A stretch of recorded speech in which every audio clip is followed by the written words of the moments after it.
I've never seen him like this. He's still wearing the same clothes that they got him in. He still has blood on his shirt from the beating. His eyes are still burning. He hasn't been able to shower. He hasn't been able to wash his face. He says he's in a cage, you can say, with at least 70 other people. No privacy, one toilet. He's received water maybe once a day and very, very little food. That, you may remember, was Alejandro Barranco, the U.S. Marine veteran whose father, Narciso, was brutally arrested by ICE agents. He was with us this week telling us about the hell his father has gone through since his arrest. The video of Narciso's arrest is shocking and deeply disturbing. While at work, doing his job as a landscaper, he was beaten by ICE agents and shoved into an unmarked car. It shocked millions of Americans. Alejandro now tells NBC News that his dad has been transferred to Adelanto, a private prison in the desert outside of Los Angeles. It is a prison notorious for its terrible conditions. An inspector general's report from the first Trump administration cited concerns about, quote, untimely and inadequate detainee medical care and nooses in detainee cells. That does not appear to be an outlier. A brand new investigation by Wired into 10 of the nation's largest immigration detention centers, including that one, Adelanto, found that serious medical incidents are rising at many of the sites. The data shows that at least 60% of the centers analyzed had reported serious pregnancy complications, suicide attempts, or sexual assault allegations.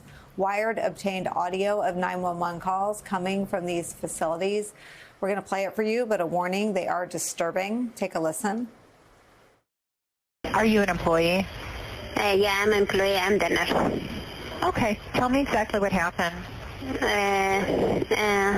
Our patient, he's on suicide watch, level 1. So he hit his head and he bleed from the mouth. Okay. Did he fall, or how did he hit his head? He on the wall, against the wall. He hit it. Did he hit his head on the wall on purpose, or? Yeah, on purpose. Okay. He's Okay. on constant watch level 1. Okay. All right. 1 second here. Yeah, I'm calling the 911. Yeah, I'm calling the 911. No? I started some It's going help, up? and I'm. Okay, you know what? Okay. Never mind. You want me to cancel the call? Yeah. He just Okay. left me. Whew. Joining us now, NBC News correspondent Jacob Soboroff and Vice President for Immigration Policy and Campaigns at Forward U.S., Andrea Flores, is here. Jacob, do we know anything about that incident? We should say that is reporting from Wired. But do we know anything about that detainee and that call? All we know is what Wired has reported so far, Nicole, but just reading that article, listening to the audio, and going through the reporting, the extraordinary reporting that they've done, it's consistent with what we've heard about the inside of ICE facilities for years, and I should say under both Democratic and Republican administrations. You'll remember overcrowded conditions during the beginning of the Biden administration of unaccompanied children that came to the border, under the bridge in Del Rio, Texas. When these facilities are overcrowded, no matter who the president is, you run into humanitarian issues. And obviously we have one there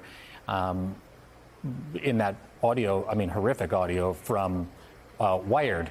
Adelanto, where our colleague Suzanne Gamboa is reporting that Alejandro Barranco's father, Narciso, is being moved, is actually a facility that I have been inside in. I went to Adelanto during the height of the family separation policy to meet with a detainee at the time, and they actually let us bring cameras inside the facility when we went inside. And I will never forget what I saw inside Adelanto. If I could, and we don't have like a full screen to put up, but while we look at the footage on the screen, I just want to read to you some of what I wrote at the time. I wrote about it in my book. I said, as we passed through an area of the detainees in isolation, I saw one man lying on the floor in a fetal position, locked behind the glass and metal door of a cell alone, on bunk beds and in recreation areas and solitary confinement. Within the medical unit, trauma, just as Juan, the father, had described to me, it was visible everywhere. And That's the facility that Narciso Barranco has been transferred into, one that wouldn't, by court order, be able to accept new detainees during COVID because a federal judge decided it was unsafe to put new people inside there. And just to rewind the tape and not lose any context, why has Narciso been detained and moved to Adelanto again, Jacob Soborow? I think it's such an important point to make. He was approached by what appeared to be, I mean, obviously federal agents, looked like they were Border Patrol agents, there might have been ICE agents there with him as he was doing his job as a landscaper, trimming up bushes outside an IHOP in Santa Ana, California. And as he trimmed those bushes, he was approached by federal agents, who, by the way, were recording this with their own camera because subsequently CBP DHS has released some of their footage, and chased. And as Alejandro said to us, he was scared, terrified for his life. Masked agents who don't identify themselves running after him as he's trying to do his quotidian activities, his daily job of just beautifying Santa Ana, California.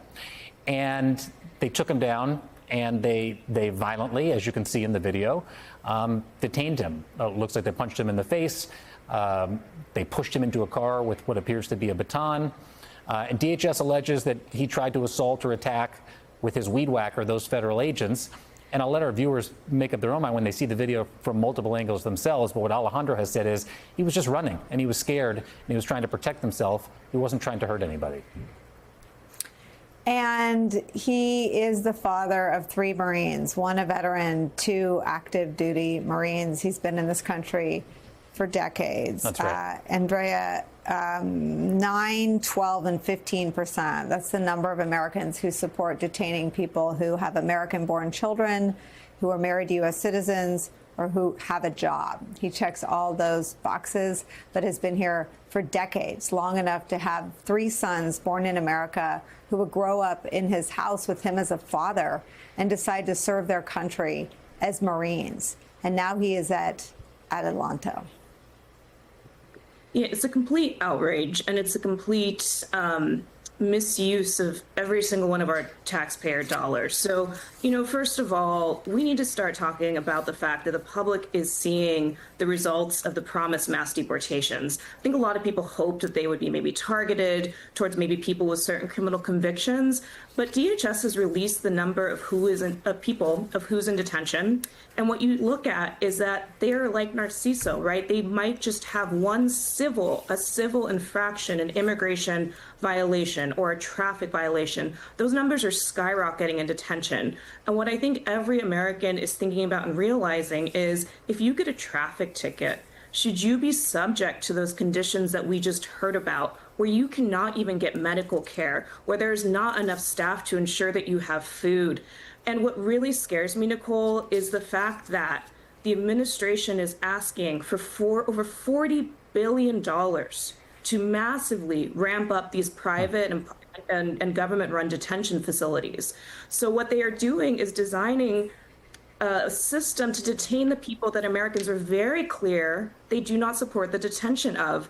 And so we are at a really scary moment right now where we're about to see, it's just an enormous expansion of the abuses of the detention system. And I want to go back to the video as well.